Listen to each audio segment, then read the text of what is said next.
I'm going to start.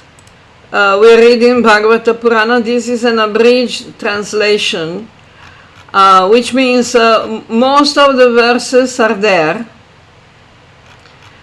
but some repetitions have been put together, some timeline has been streamlined a little bit, and there is no complete translation of the prayers and the teachings and stuff. So this is just about the story, what is in the Bhagavata Purana. Then separately, my intention is to make a series of booklets that will be called the Jewels of the Bhagavata, if Krishna gives me the the energy and the time and the opportunity that I can do that. So in each booklet, it will be smaller and containing only one particular part of the Bhagavata, where the specific verses are not just the story, but they're full with philosophy and theology. So in that case, I will also put the Sanskrit, so it will be easier for people to understand the meaning. So in general, this abridged translation, the table of contents starts normally with the questions of the sages, the teaching of Sukadeva, all the things are there. And it ends with the end of the 12th canto, the death of Parikshit. So we have all the pages, and the preface we can just, here it is. Specifically the jewels from the Bhagavata Purana, I wanted to put the Uddhava Gita, the Gopika Gita, Shankara Gita, teachings of Prahlad, prayers of Gajendra, the Hamsa Guhya prayers, prayers to Shiva, Narayana Kavacha, teachings of Kapila, teachings of the 9 Yogendras, teachings of the 4 Kumaras, teaching of Rishabhadev, and Krishna's instructions to Vasudeva.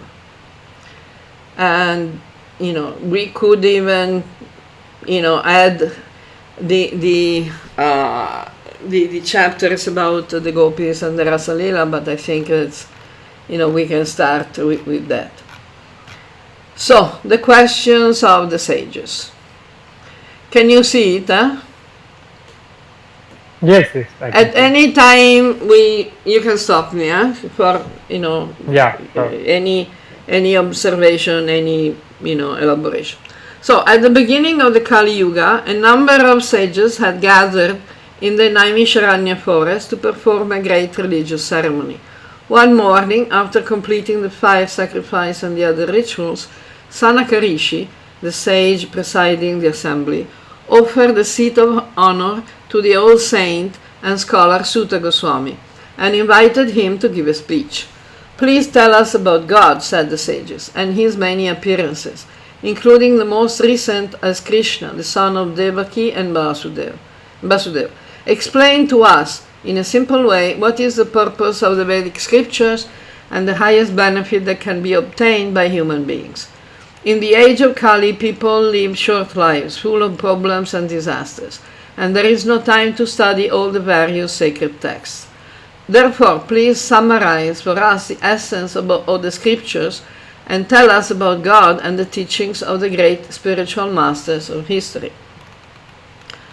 Suta was the son of Ramaharshana, the great scholar to whom Vyasa had entrusted the teaching of the Puranas, a narrative form of texts that are most suitable to convey positive messages to the mass of people who have scarce intellectual and philosophical abilities.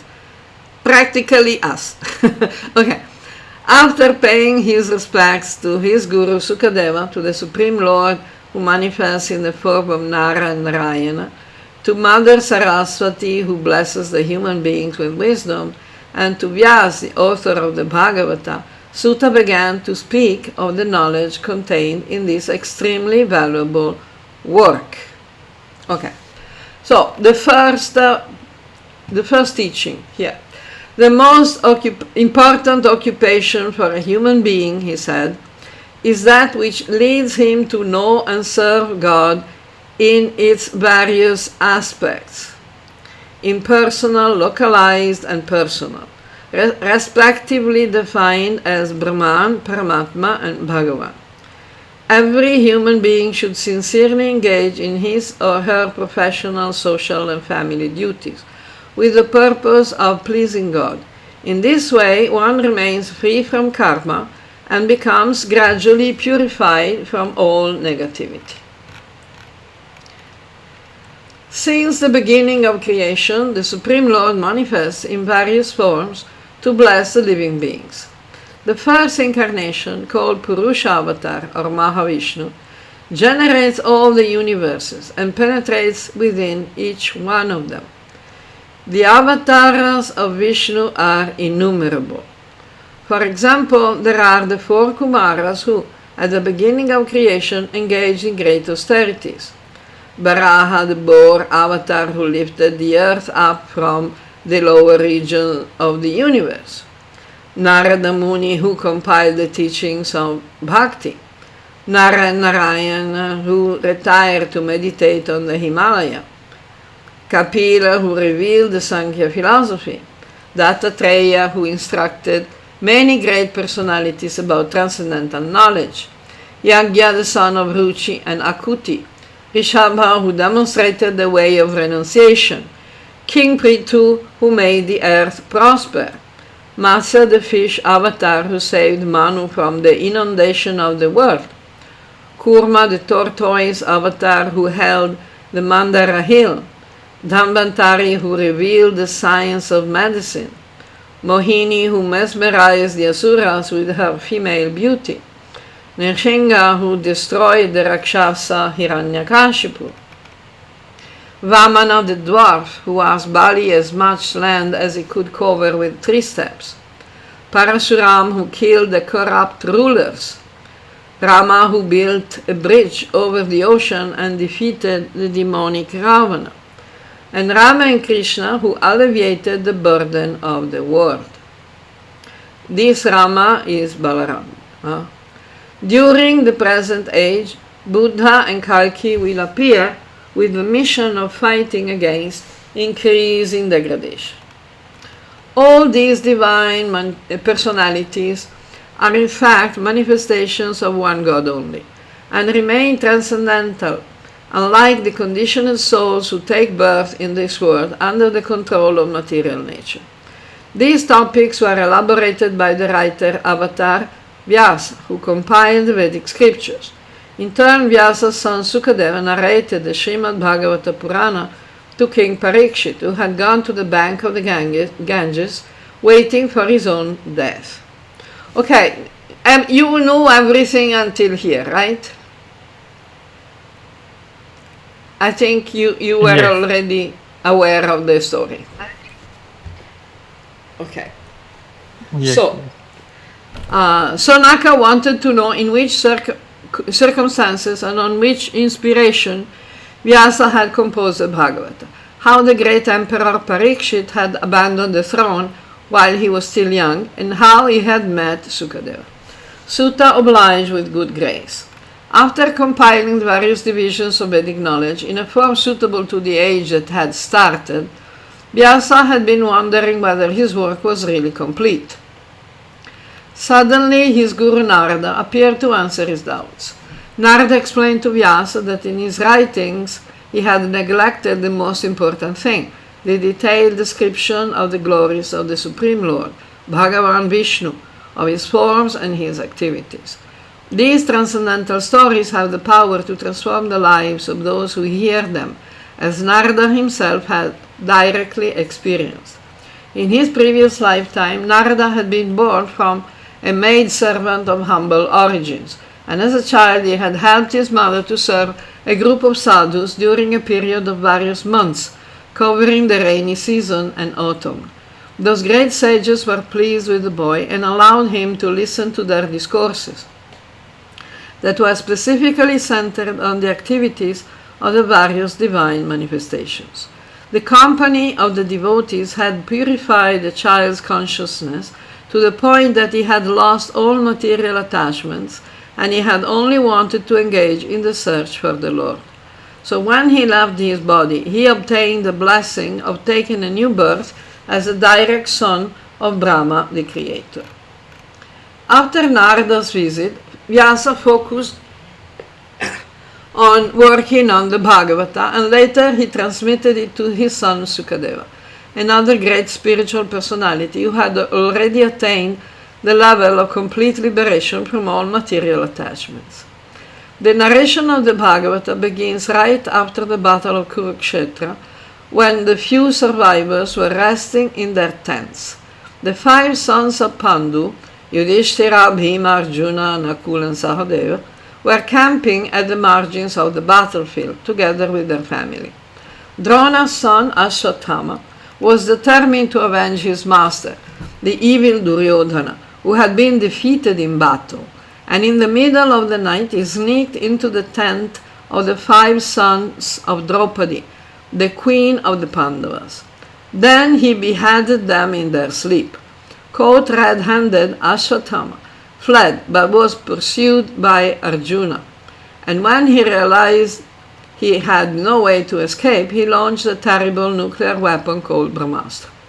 Arjuna destroyed the missile and captured Ashwatthama, taking him back to the camp in front of Krishna, Draupadi, and the other Pandavas, for them to decide about his punishment.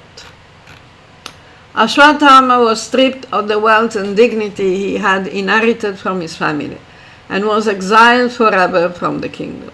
While Krishna was preparing to leave, however, the wretched Ashwatthama returned to attack the Pandavas, this time aiming a Brahmastra against Parikshit, the last descendant of the Pandavas, who was still in his mother's womb. Krishna intervened timely to protect the child, saving him from death, to the great joy of the Pandavas and their mother Kunti, who offered beautiful prayers of gratitude to the Lord. After the funeral rites for the deceased heroes, King Yudhishthira was overcome by despair, thinking about all those who had perished in the battle. He felt responsible for the war and its terrible results, and he wanted to visit the battlefield. There lay the old warrior Bhishma, reclining on a bed of arrows, already close to death, and offered his respect in the presence of many rishis and great personalities. In spite of his many wounds and uncomfortable position, Bhishma was anxious to comfort Yudhishthira and patiently answered all his questions on dharma, social organization, and the duties of the various categories of persons, especially on the duties of the king and the protection of the kingdom, for which Yudhishthira and the Pandavas had become responsible. Finally, when the auspicious moment arrived, Bhishma offered his respect and prayers to Lord Krishna, who was present in front of them, and surrendered to death. It would be nice also to extract these instructions of Bhishma from the Mahabharata, because they're not there in the Bhagavata Purana. Okay. Okay. One day, maybe, if we can manage. So, until now, everything is clear. Yeah. But can we can we delve into the Bhishma's instruction and Kunti's prayers? Can we discuss those as well?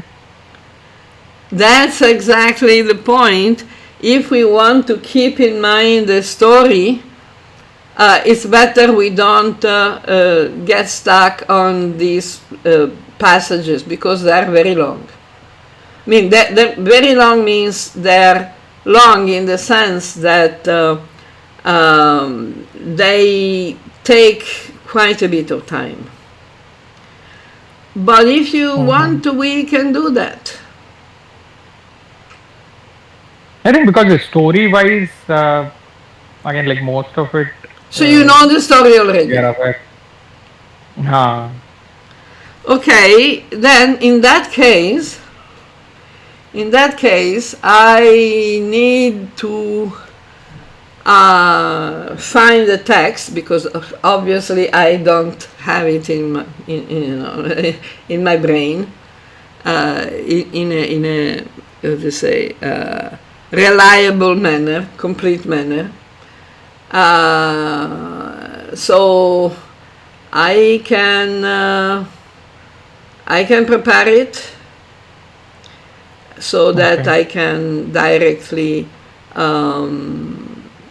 share it. So if you want, we can stop here, and for this particular video, then I am going to find the text, and today itself, now itself, we can start again and next part with the prayers of Kunti. You're okay with that? Okay. Okay. Yes, yes.